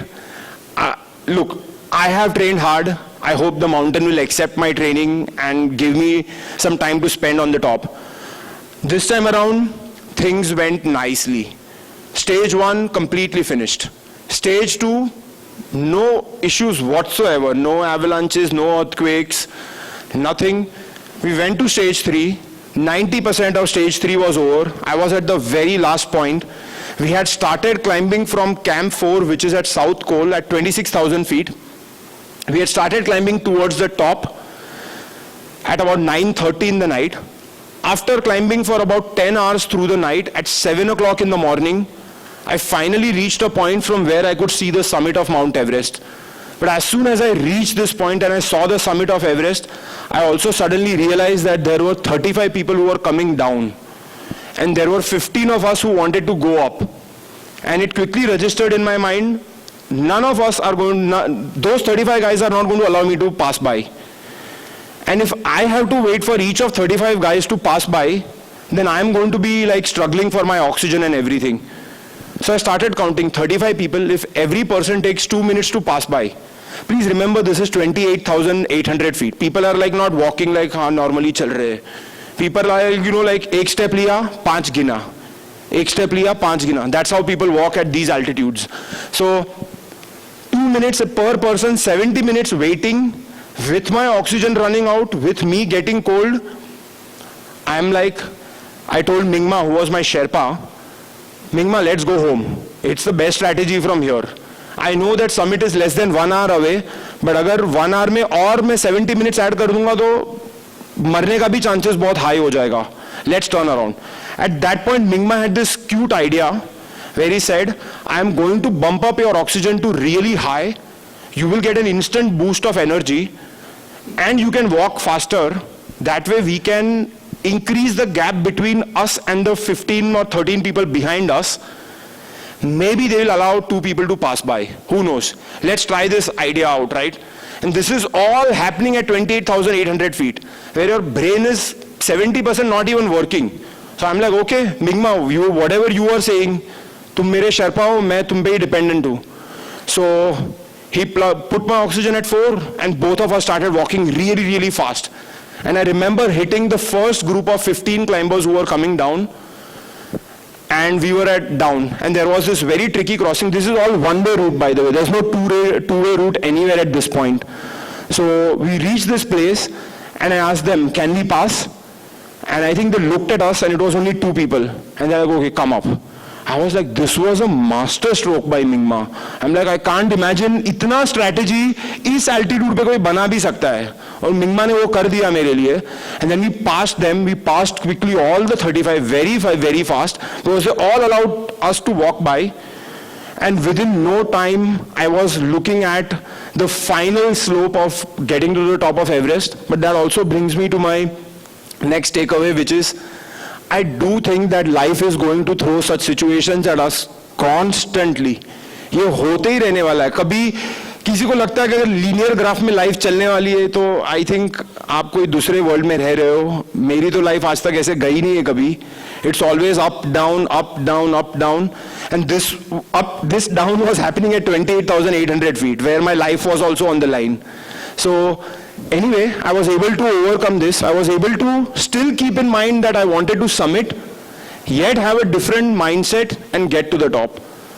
So not difficult to adapt, to be very frank. And I think we all have adapted in certain... This slide was, by the way, created in 2019. और pandemic तो 2020 में हुआ. उसके बाद हम सब ने adapt किया है पेंडेमिक से. We all have been working from home. We all have been doing lots of different things and everything. In any case, we adapted on fly, and finally I took the final steps, and at 9:20 that morning I was standing on the very top of Mount Everest, and at that point I thought that I had finished the biggest dream of my life. But you will see that the slide also mentions that did I accomplish my dream. Once I finished my journey and everything, I was invited by Deepesh, I was invited by so many people to come give talks about my story, and this is where naturally my story would always finish when I would come to give these talks. But every time HDFC or Deepesh or my friends or corporates or anyone invited, they would always announce, here's the first vegan in the world to climb Everest. And I would come on the top and I would be like, yeah, great, I'll give the talk and everything. But when I would go back to the room, एक ज़मीर में खटकता था. I'm not the first vegan in the world to climb Everest, because no vegan has climbed Mount Everest till now. and I will tell you the reason why. But first of all, does everyone here know who a vegan is? A vegan is someone who does not eat any animals, does not wear any animals, does not use any animals in any way. No ghee, butter, cheese, paneer, doodh, dahi, kuch bhi nahi. No leather, no silk, no wool, no feathers, nothing. But this jacket that I'm wearing, this jacket saves me in temperatures of minus 50 degrees Celsius, in winds that can kill me, but this jacket keeps me cozy and warm. And unfortunately, this jacket is made from feathers of slaughtered geese. Sometimes the feathers are just plucked from the geese when they are alive. Sometimes they just break the neck of the geese so that the geese dies and they pluck its feather. Sometimes, as I said, it's just kept alive, it gets infections and then it dies a terrible death. All of us at some point in our lives have owned feather jackets. A lot of times we go to hotels, we demand feather pillows. No bird is ever voluntarily give their feathers to us so that we can use and wear it. Okay, does not happen in this world. There is no ethical feathers that exist on this planet. For every feather jacket, every feather pillow, birds are killed. And I, as a vegan, was wearing a dead animal on my body so that I could achieve the dream of my life. And that did not allow me to sleep after that point forever and ever and ever. उसके बाद इतने सारे talks दिए, हर talk में, हर post में, हर news article में, Kuntal Joisher, first vegan in the world to summit Mount Everest. But I did not give up. I persevered harder. I reached out to a company called Save the Duck. By the way, since 2012, I had been reaching out to many companies across the world, asking them to build animal-free jackets for me. But all of them said, financially not possible. You are just literally the one guy asking for this. There's no technology available. It's just not possible. 2012, 13, 14, 15, 16, 4 years, I wrote them to back. Did not give up. Wrote them again in 2017. A company in Italy called Save the Duck created or said yes and helped me create what I know is the first ever synthetic suit or first ever animal-free suit of the world. The only problem was that this suit had never been tested in even 0 degrees Celsius. So who was going to test it at 28,000 feet in minus 40 degrees Celsius? I had done one wrong when I summited Everest in 2016 and I wanted to correct that wrong. At least it was wrong from my perspective. I decided that I was going to make myself a guinea pig and I went and I climbed a mountain called Lhotse, which is the 4th tallest mountain in the world. And I summited Lhotse on May 15th, 2018, which I truly believe, as far as my research goes, is the first ever 100% vegan ascent of any 8,000 meter mountain by any human being. So I stood on top of Lhotse on May 15th and I was cozy and warm and safe and sound without any problems with all the digits. I can tell you that all my 10 fingers and my legs are there. While I put on my boots, they are there, I can assure you that. And that's when I realized, yeah, I am now ready to climb Everest. But this also brings me to my next takeaway, which is I did not give up. Yes, I failed. I truly consider my 2016 expedition, I think this is a strong statement, but I truly believe in it. It is one of the biggest failures of my life. And while I've been invited repeatedly to discuss my biggest failure, it was the biggest failure of my life. And I had to recover from that failure and I had to learn from that failure and I had to innovate. And luckily with Save the Duck, I was able to innovate, build a new suit, and finally take my journey further. This time I decided that I was going to climb Everest from the Tibet side. And the whole idea was that Tibet side is colder, windier, and harder. And I thought that if I can climb the mountain in the harshest possible conditions, then I can prove to everyone without a shred of doubt that no animals need to suffer or die for our dreams to come true. And this is, my mindset when I started or embarked on the 2019 expedition. Again, stage 1, stage 2, stage 3 went through perfectly. Stage 3, we were on May 22nd stationed at a camp called Camp 3, which is at 27,200 feet on Everest in north side. This is, by the way, the tallest campsite on our planet Earth. There's no campsite beyond this possible on the planet Earth. So I was stationed at this campsite, and at 9:30, both Mingma, Tenzing Sherpa and I started our final journey towards the top. We climbed for the next 4.5 hours through some pitch darkness. And I remember finally getting to a point where it started getting easier. And I took my headlamp and I saw on the right-hand side, and I saw my first dead body. The person probably was about 20 years old, dead body. The entire face was completely turned other side. The back was broken, legs were broken, probably a dead body that had fallen many times before coming to its final resting place. And my first statement to Mingma was, let's stay focused. I don't want to be here. I don't want to be here forever and ever. कभी-कभी कैसा होता है ना, if I would have stayed there, अगर मैं मर गया होता और मेरी भी dead body वहाँ होती, and then my suit is, very different in color from every other suit. People would have said, वो green suit पता है ना, वो वहाँ आएगा ना, वहाँ से ना 20 मिनट है एवरेस्ट का टॉप, वो मेरा हालत होता. That is how people then use it. So I didn't want that to happen to me. So we focused for the next many minutes, one step after the another, and then finally at 5:30 the next morning, I was standing on very top of the world, and this time I truly removed the vegan flag and flew it to share that this is it. I have completed the biggest dream of my life, and this time no animals had to suffer or die for my dreams to come true. Of course, there's a lot more that I can share, but I can share that later on. Next. Okay. Okay, sorry. And so also just wanted to share a takeaway that I tried in 2014, failed. Tried in 2015, failed again. Did not give up. Submitted, but to a certain extent failed again. After submitting as well, I failed.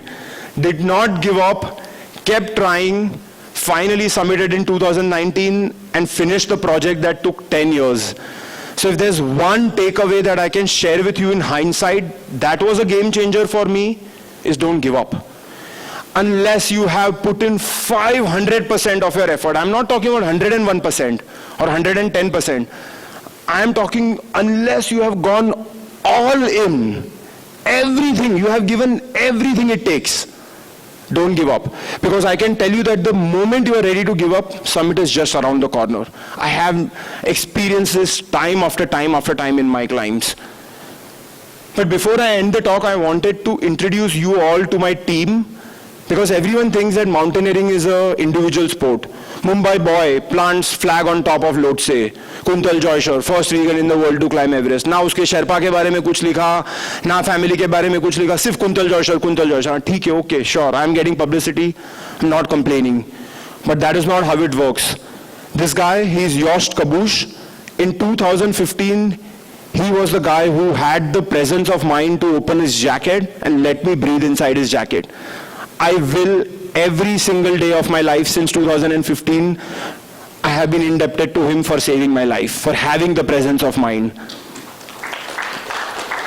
This is my mother, Bharti, and that is my wife, Dipti, two of the strongest women I know, without whose love and support, I would have never made it to the top of Mount Everest. As simple as that.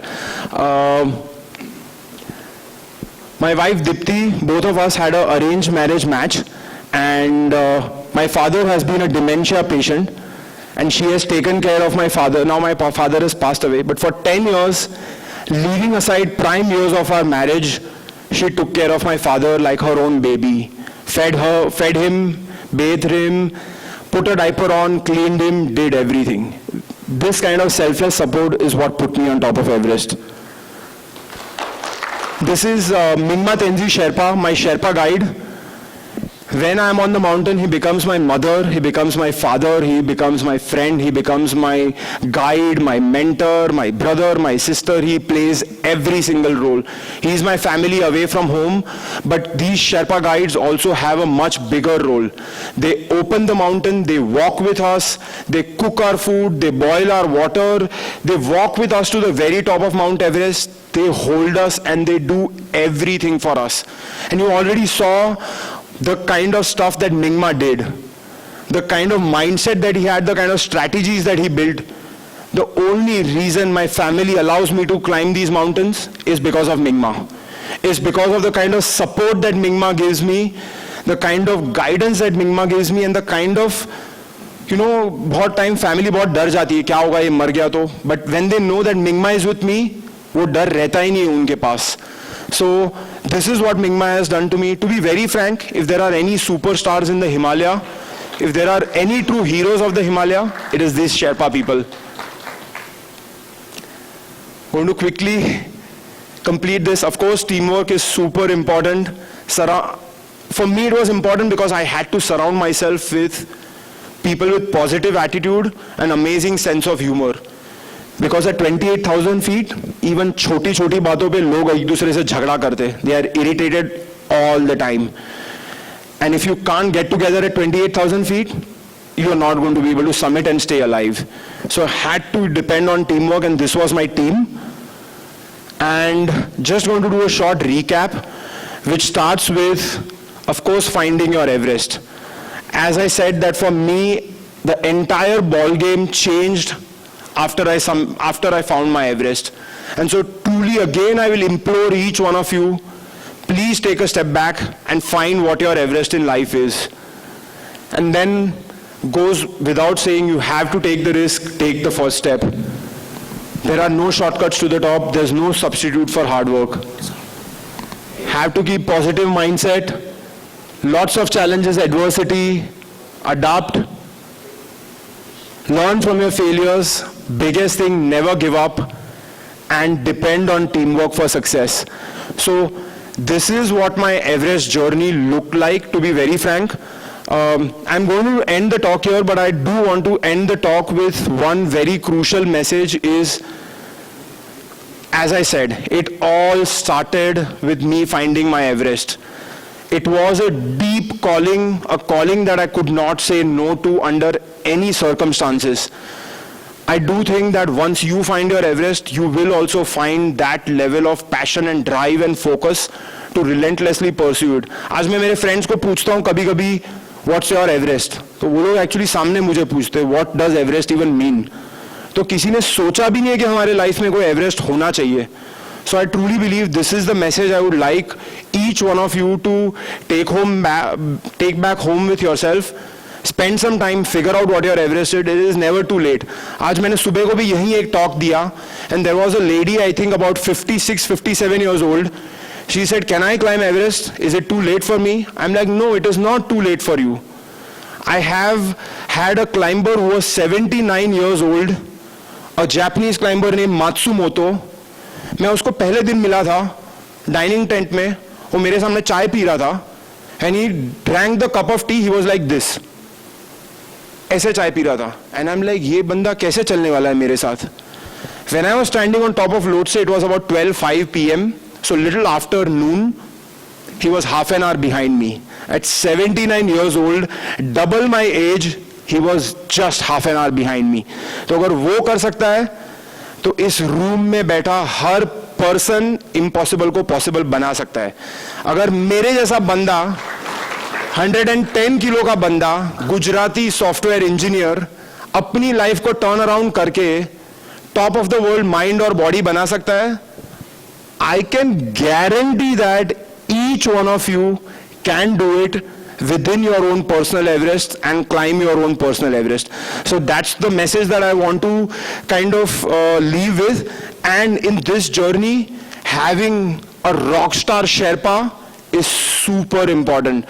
For me, Nyingma was a game changer. 8 साल से हमारी relationship है अभी, और without shred of doubt मैं अपनी life उसके हाथ में दे रहा हूं. तो ऐसा शेरपा हो जिसको आप अपनी लाइफ भी दे सकते हो कि बॉस तू मुझे संभाल लेगा. because sometimes we are maybe not that at their level. But कभी-कभी कैसा होता है ना कि तुम्हें surrender करना पड़ता है थोड़ा उनके vision पे और उनके talent पे. And for me, I found a rock star in Mingma, a brother in Mingma, a friend in Mingma, a mentor in Mingma. And I do think finding your Everest and finding that right mentor, the journey will be super fruitful and super awesome. With that, I would like to end the talk. Thank you so much. Really appreciate that. I had a small video that I wanted to share with everyone. Kuntal. And while that video gets ready, if anybody has any questions to ask our special guest today, we can take maybe. I'm a mountaineer, I'm a vegan, and I want to climb Mount Everest in the purest way.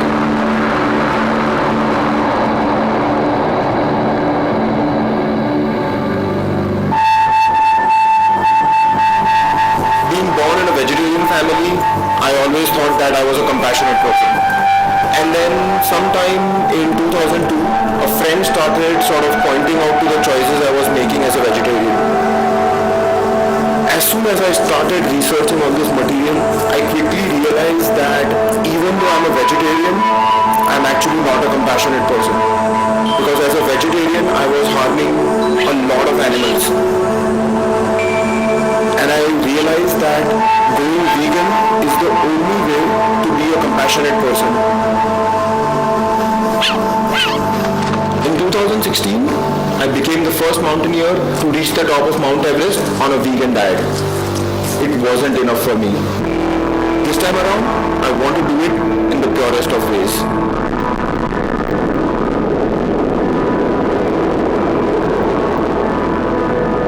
On Mount Everest, I used a suit of animal origin.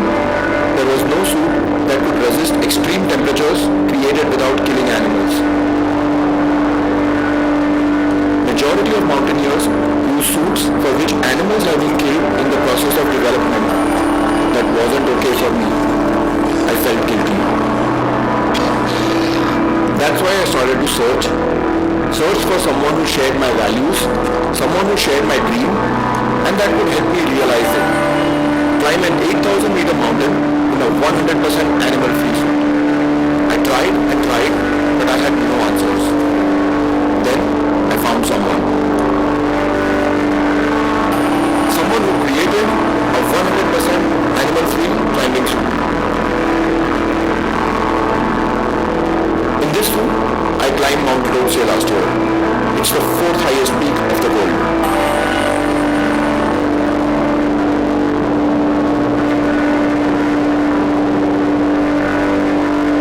Mountaineering, sure, is a passion of mine, but I cannot compromise on my ethics.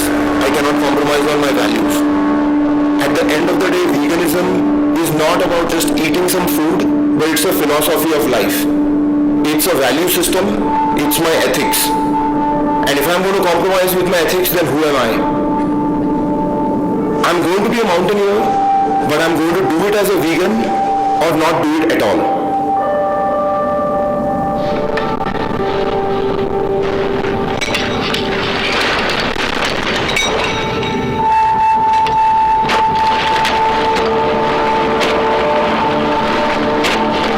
Now I'm here in the Dolomites, getting ready to achieve the biggest dream of my life.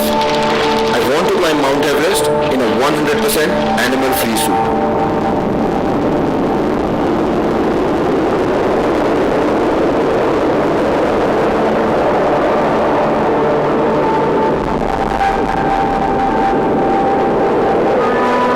I'd always heard from a lot of mountaineers that archery, rugged, steep, good technical climbing. But to me, mountains is a place where I just become one with myself. It may be Dolomites, it may be Mount Everest, or it may be the local mountains in Mumbai. It's just sheer joy in the mountains.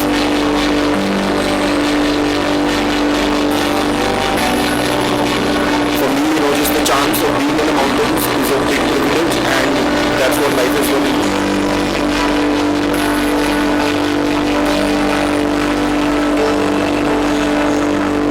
I'm ready to bring respect for nature, for animals on top of the world.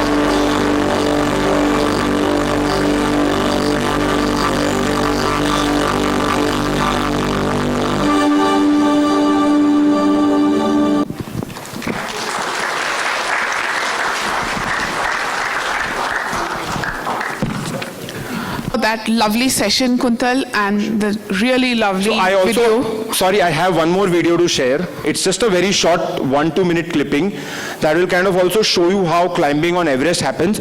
But before that, I just wanted to take some questions from the audience if there were any, so that I can end the session with that video.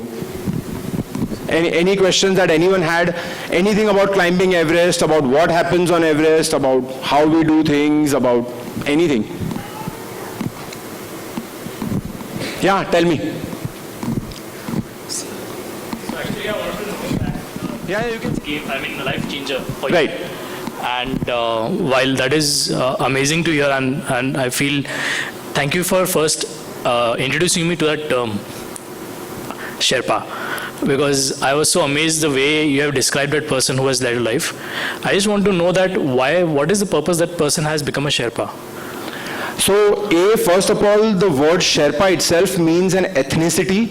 So it's ethnicity of people who used to live in Tibet, and a lot of them have over the period of last 500 years migrated into Nepal and in the higher reaches of Nepal. Back in 1921 and 22 and 24, the first expeditions that were run on Everest, they all used the help of Sherpas, and over a period of last many decades, they have become synonymous with guides. So when I ever say Sherpa, I really mean a Sherpa guide. And this is just what happens in their families. From the last many decades, all of them have been into climbing as a profession. They are just climbers. They start from becoming porters, then they become guides, then they become cooks, then they become assistant guides, finally a climbing Sherpa guide, finally becoming an expedition leader Sherpa guide. So it's just the way of life for them, where they are kind of running the mountain, to be very frank. They are who organize the whole mountain.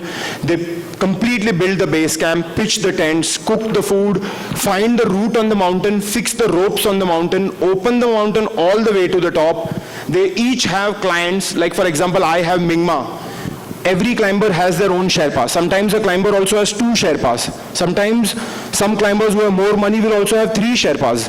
Someone will be lifting their oxygen, someone will be lifting their food. Lots of variations, but Sherpa guides have now become synonymous with guides and synonymous with people who run all the big mountain climbing in the Himalayas since last many decades now. So that is what Sherpa guides are, but they are truly an ethnicity of people. Thanks, So I'll start with Kuntal. Are you going to play that video now? yeah.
So a lot of climbing that On our happens final climb to the summit, in this fashion, and we were on a where you have Sherpa guides fixing the rope on the mountain. So they actually go and find the route on the mountain. They fix ropes on the mountain, they fix anchor points on the mountain, and then we are the ones who are constantly following these ropes and climbing the mountain. So that's how typically all big mountain climbing happens. This is something I was just showing you of a particular section on the mountain, but literally the whole mountain is like this. Right from the base camp, the moment you step foot on the glacier, all the way to you reach the top of the mountain, you have rope fixed all the way. So you are plugging yourself into the rope and you are climbing the mountain. The whole point here is that if you have a fall, that rope is going to save your fall. Imagine if you're walking on that ladder and you were to fall. That crevasse is a 400 feet deep crevasse. They will not even find your dead body. But that rope saves you. First of all, just putting that ladder is allowing you to cross that whole section. Otherwise, you would not even be able to cross the section. So it is these Sherpa guides who risk their lives, go first on the mountain, find all the route on the mountain, fix the entire route on the mountain, because they are the ones trying everything. And that is why they also end up dying on the mountain sometimes, because they take a lot more risk than we do. So to be very frank, without the support of these Sherpa guides, without their help, without their guidance, we would not be reaching the summit of Mount Everest, to be very frank. So that's how important their role is. Thank you so much. Really appreciate that. Thank you. Which contains amazing views, amazing stories, and a whole lot of lessons to take home. Thank you so much for all that. We now request Mr. Mehta and Prema Mehta, parents of Deepesh, to come on stage and felicitate our speaker. Thank you.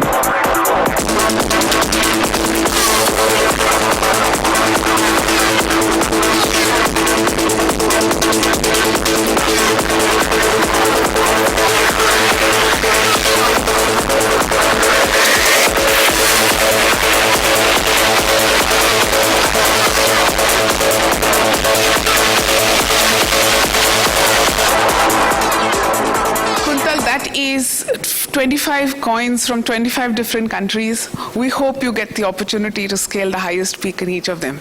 Best wishes from Happy Investor. That's my next project, where I'm climbing to the tallest mountain on each continent of the world. Those are 25 different countries. We shall now just have a brief update from our end, which Deepesh will take, our journey of 15 years till here.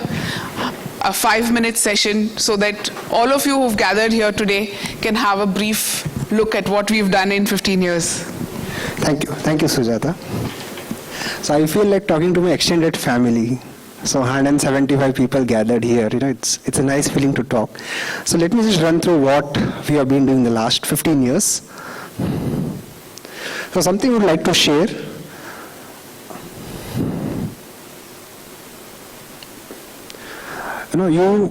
How this business works is that, you have all these apps in this world who try to cater to all the people. So you download some app and then you do some investments. And that's how this industry works. What differently that we do is that we try to cater and give personal attention to every family. So is there any person who has not gotten a personal attention from our end? I don't think so. So every client at Happy Investor gets a personal attention. That's the focus behind running this business.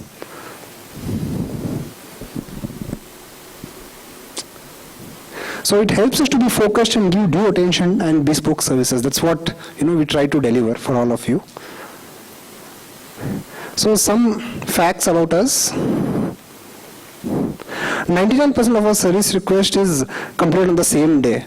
So whatever service request you have, our aim is to just deliver it in the same day or the very next day if possible. That's what we're trying to do. 100% of our investment plans that are formulated happens within 3 working days of meeting the first client. We don't delay anything. So you came to us for the first time, and then within 3 days, that's it. Your investment plans are set and ready. 85% of the clients are first-time investors. So 85%, we did a fresh KYC for all of you. 85% of our record says that आप पहली बार mutual fund में हम आपको लेके आए. That's what the data says. Only 5% of the clients have taken all their money and gone back. So we have 95% retention.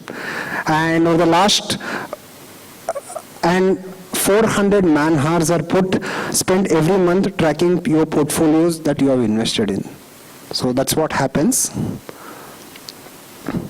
Our team has a collective experience of about 75 years. So me, Sujata, Shilpa, Geeta, Sapna, Mohan, Gautam, we all together have 75 years of experience in total.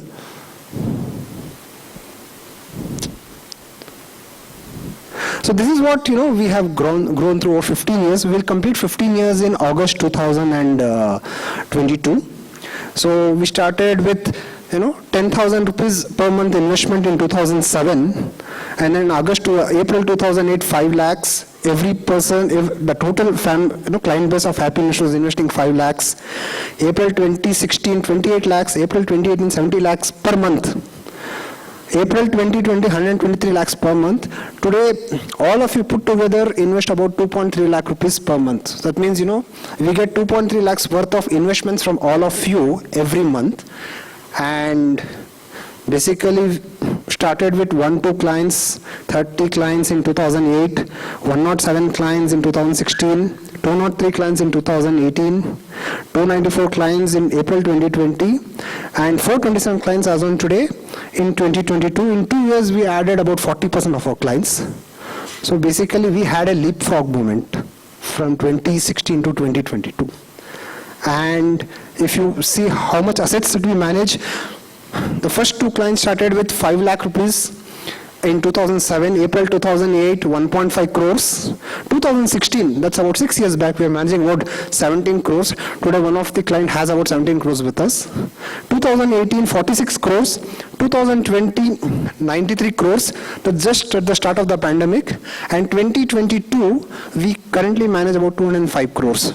So we just doubled the last 2 years, and we had a leapfrog moment again in 2016 to 2022. And again with these number of clients. And then lastly, this is how, you see, that you have some returns, there's some portfolio performance, we give some schemes. But at the end of the day, this is what happens, that this team effort, we track economic indicators, investment, we have some investment philosophy, all of you, balancing risks and rewards for you, manage volatility, internal efficiencies, knowledge update. This is what goes behind in creating good portfolios and good returns for all of you. And then I'd like to introduce my team. All team at Happy Investor, please come forward. So I'm Deepesh Mehta, I'm the founder of my organization along with my family members. And then I have Sujata. Sujata, could you please come across? So Sujata is with us for the last 3 years for now, and she's one of the key team members at Happy Investor. Her experience also helps other team members in gaining an understanding of different areas related to business and otherwise. Most of you would have interacted with us. Then we have Geeta. Geeta, could you please come on the stage? So Geeta was my first employee at Happy Investor. She is with us the last 6.5 years. 6.5 years. And then I do have Shilpa. Shilpa, please do come on stage. So she's the person who actually does all the investment planning, the number crunching, everything at the end. So she's Shilpa here. And then I have Sapna. So Sapna, all your insurance queries and other things are solved by Sapna. Sapna, please come on the stage. So she's Sapna. And then I have Gautam. Gautam, please come on the stage. So he's the guy who keeps calling you, sir, aap link approve karo, please link approve karo. So he's the guy who keeps doing that. And then finally we have Mohan. Please come, Mohan. So Mohan is young, and then he does all the research part. So he decides, which fund to be placed in client's portfolio, which fund not to be placed in the client portfolio. So the way we have done is that, from the gender mix, from the experience mix, and from the talent, each person has a different talent. That's how I have just mixed the team and ensured that at the end of the day you get the right product, the right solution for your money, and that's what Team Happy Investor is all about. Our endeavor is to create Team Happy Investor, and thank you so much. We end our talk for today. Thank you so much. Thank you. So we can break for dinner. Thank you everyone for being a very patient audience. I hope you all enjoyed the evening. And it's so nice again, once more, thank you for making the effort. I know all of you have come from different corners of the city on a Saturday evening. So it was really nice for all of us to see you here. And we shall now proceed for dinner. So please do enjoy your dinner, and we shall meet again next year. Thank you so much.